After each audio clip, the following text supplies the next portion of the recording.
इसको लगा डाला तो लाइफ जिंगा लाला। भाई आज मैं तुम लोग को मिलाऊंगा इस दुनिया के सबसे महान 3 चूतियों से। सबसे पहला नाम आता है मिस्टीरियस वाइटी, दूसरा आता है फैब गेमिंग वाइटी, और तीसरा आता है वकार ज़का। तेरी माँ की चूत, तेरी माँ का भोसड़ा फड़वे।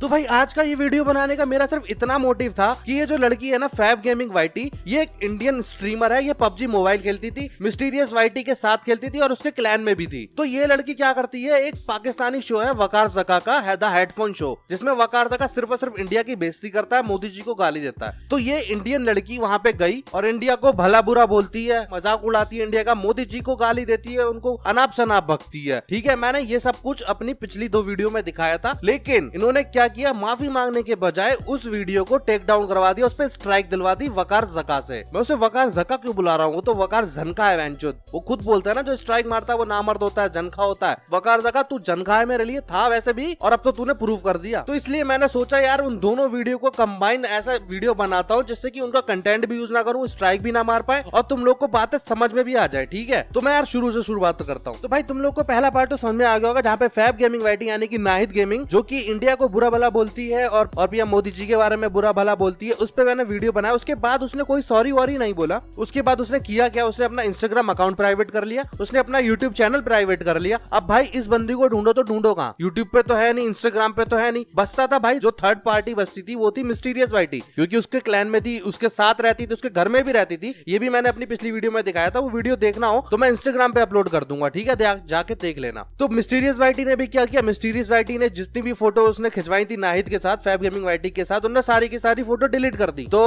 अब किससे कहोगे भाई जाके कि हाँ उसने ये चीज बोला है, जाके सॉरी बोल। वो बंदी सॉरी बोलने को तो बिल्कुल राजी नहीं हो रही, और मिस्टीरियस वाइटी भी उसको मतलब इतना छुपाने की कोशिश कर रही है। ये नहीं कह रही है उस बंदी से कि आके सॉरी बोल दे, चल समझ जाएंगे कि हो गया, ठीक है, जो भी कुछ है, एक बार बात कर। लेकिन नहीं, मिस्टीरियस वाइटी उल्टा मेरे पे इल्जाम लगा रही है, स्टेटस डाल के उल्टे सीधे। तो भाई कहें किससे कहें, वो बंदी को तो तूने गायब कर दिया, बस्ती कौन, मिस्टीरियस वाइटी। मिस्टीरियस वाइटी से तो बोलेंगे, तो जाके समझाओ भाई तुम लोग। तो उसने और भी बुरी बुरी चीजें बोली थी स्क्रिप्ट में।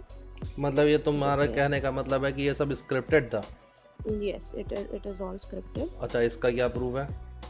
जी मेरे पास स्क्रीनशॉट है, कॉलिंग का वो है, रिकॉर्डिंग है उसका। अच्छा, और तुमने एक बार भी सोचा नहीं कि स्क्रिप्टेड हो चाहे डिस्क्रिप्टेड हो, उससे क्या फर्क पड़ता है? लेकिन मैं अपने पीएम के बारे में ऐसे ऐसे बोल रही हूँ। नहीं, मुझे पता है, मैं इस चीज़ से शर्मिंदा हूँ। ठीक है ना, वो चीज़ मुझे अफेक्ट कर रही है। मैंने उसको तभी ही बोला, तो उसने मुझे क्या बोला था पता है, कि this video will only play in Pakistan और कोई कंट्री में इट वोंट गो। तो भाई ये सुनने के बाद सबसे पहली चीज मैं तुम्हें बता दूं, इसने बोला कि ये सब कुछ स्क्रिप्टेड था पहले, मतलब इसने अभी ये सब कुछ बोला कि स्क्रिप्टेड था, लेकिन अभी ये अपना स्टेटमेंट भी चेंज करेगी, सुनाऊंगा। फिलहाल स्क्रिप्टेड होने के बाद इसने बोला कि मेरे पास सब स्क्रीनशॉट रिकॉर्डिंग है, जो कि इसने नहीं दिखाई, कुछ भी नहीं दिखाया इसने, सिर्फ इसने मुंह से बोला कि स्क्रिप्टेड है। फिर दूसरी चीज, इसने इसलिए वो सब कुछ बोल दिया, हमारे इंडिया के बारे में बुरा भला बोल दिया, क्योंकि इसने सोचा कि वो वीडियो जो है सिर्फ और सिर्फ पाकिस्तान में रिलीज होगी, इंडिया वाले लोग इस वीडियो को नहीं देख पाएंगे। ठीक है, लेकिन हुआ क्या भाई, ऊपर वाले घर में ढेर है, अंधेर नहीं है। अब जिस इंडिया में रह के तुम जिसकी खा रही हो, उसी की बुराई कर रही हो, भाई कौन बर्दाश्त कर लेगा यार। तो मतलब यही है कि इसने ये सोचा कि पाकिस्तान में है तो भैया मैं इंडिया की जी तोड़ बुराई कर सकती हूँ, किसी को घंटा फर्क नहीं पड़ेगा, किसी को पता भी नहीं चलेगा। लेकिन यहाँ उल्टा ही हो गया। अभी और सुनते हैं, ठीक है ना, आगे की बात। स्क्रिप्टेड भी है, वैसे भी मेरे को कोई मतलब नहीं उस चीज से कि स्क्रिप्टेड है या कुछ, लेकिन कुछ चीजें होती हैं जो सेंसिबल होती हैं। ऐसा नहीं है कि हम कुछ भी बोल देते हैं। अरे वही तो बोला, तो उसने बताया, मेरे को खुद ही ये सब नहीं पता भाई, I am out of order. तो मैंने इसीलिए मैंने देखो तुम्हारे लिए ऐसा कुछ कहा ही नहीं। मैंने यही सिंपल सी बात बोली थी कि अगर तुम्हारे साथ वो खेलती है तो उसकी मेंटेलिटी क्या है, इस वजह से मैंने ये चीज़ बोली थी कि हाँ भाई ऐसे लोगों का तो बाइकआउट होना ही चाहिए। मैं सिंपल ये कह रहा हूँ, अगर तुमको लगता है कि तुम्हारी गलती है तो आके सामने आके बोलो ना, इस चीज़ को एक्सेप्ट करो। मेरे से अकेले से नहीं यार, जिन जिनको बुरा लगा उन सब से। वो करके मेरे को नहीं आना ही नहीं है चैनल पे, मेरे को कहीं नहीं आना है, आप समझ रहे हो यार। तुम स्क्रिप्टेड होने के बाद तुमने बोला इसलिए तुमने कर दिया क्योंकि वो तुमने सोचा कि वो पाकिस्तान में सिर्फ टेलीकास्ट होगा, और तुमने इतना सब कुछ बोल दिया। तब तुमने नहीं सोचा एक बार कि हाँ मुझे ये सब नहीं बोलना चाहिए, और अब एक चीज जो सही करने के लिए कह रहा हूँ वो करने में तुम्हें सोच रही हो।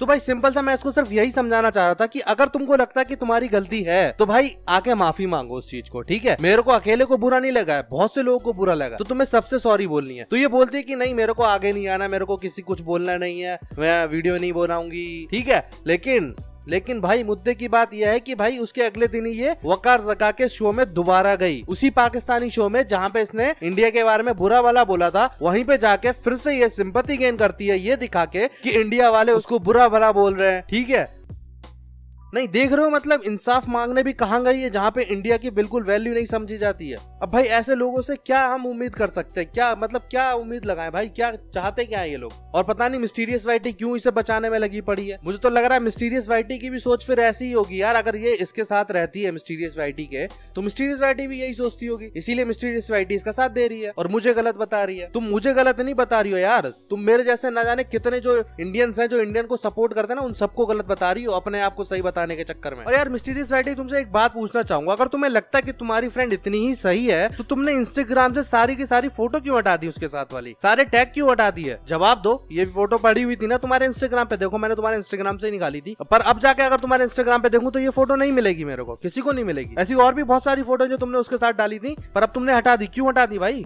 इसीलिए ना क्योंकि वो गलत थी। तो इस चीज को एक्सेप्ट करो ना, फिर मेरे पे क्यों उल्टा ब्लेम कर रही हो कि मैं कट कट करके चीजें दिखाया हूँ। पूरी देखो ना, वीडियो पड़ी है यूट्यूब पे कितनी सारी, और तुमको लगता है कि अगर मैंने कट करके दिखाई तो तुम पूरी दिखा दो, कर दो मेरे को गलत साबित, पढ़वा दो मेरे को गालियां, खुला चैलेंज दे रहा हूँ। तो बस यार देखो, मेरे को जो बताना था मैं पूरी तरह से बता चुका हूँ। अब यार लोग क्या समझते हैं, मेरे को फर्क नहीं पड़ता उन चीज से भाई। जो लोग है ना जिनको कोई फर्क नहीं पड़ता कि कोई इंडिया को क्या बोले क्या नहीं, मेरे को उन लोगों से कोई फर्क नहीं पड़ता, सही कह रहा हूँ। तो यार अब तुम अगर वकार ज़का को अगर सही से देखोगे ना, गौर से देखोगे, तो भाई बिल्कुल सच्चा ठरकी दिखेगा, जो कि दिन में 3 बार मुट्ठ मारता होगा शिद्दत से। अब भाई ऐसे में कोई लड़की मिस्टीरियस वाइटी और नाहिद आके उससे प्यार से बोल दे कि भैया इसको स्ट्राइक देनी है, तो भाई वो लौंडा तो स्ट्राइक दे ही देगा ना, क्योंकि तुम लोग को तो पता है यार, लड़की का चक्कर बाबू भैया, लड़की का चक्कर। ठीक है, वो स्ट्राइक तो हटाएगा नहीं क्योंकि गांड फट के उसकी हो गई चौराया। अब हमें करना क्या है भाई, हिंदुस्तानी भाव से बोलो, शुभम मिश्रा से बोलो कि भाई इसकी गांड में एटम बॉम्ब फाड़ के रेगिस्तान बनाना है, समझ रहे हो भाऊ। मैं आपसे एक बात कहना चाहूंगा, अगर कोई आपको ये वीडियो भेजता है ना, और अगर आप ये वीडियो देख रहे हो, तो भाऊ एक चीज सुनो, आप पाकिस्तान में जो बैठे हुए हैं और इंडिया को बोल रहे हैं ना, आप उनकी तो गांड बहुत अच्छे से लेते हो, मजा आता है, लेकिन जो इंडिया में बैठ के इंडिया की बुराई कर रहे हैं उनका क्या, उनके खिलाफ भी तो कोई एक्शन लो ना। तो बस यार आज के लिए इतना ही, शेयर कर देना वीडियो जितनी हो सके। तो चलो फिर मिलता हूँ अपनी नेक्स्ट वीडियो में, जब तक के लिए गज मारी कम रखता, जिंदगी में टंटा नहीं, कौन क्या बोलता मेरे बारे परवाह मुझे घंटा नहीं, कोई समझा नहीं, इसलिए मैं ये समझाने आया हूँ। ये 5 साल की मेहनत है, आज जो कुछ भी मैं पाया हूँ। जरूरत ही नहीं है, जरूरत ही नहीं है, ये सब की अपने को जरूरत ही नहीं है, सोने को इनके पास करवट ही नहीं है, अच्छी खासी इनकी परवरिश नहीं है, जरूरत ही नहीं।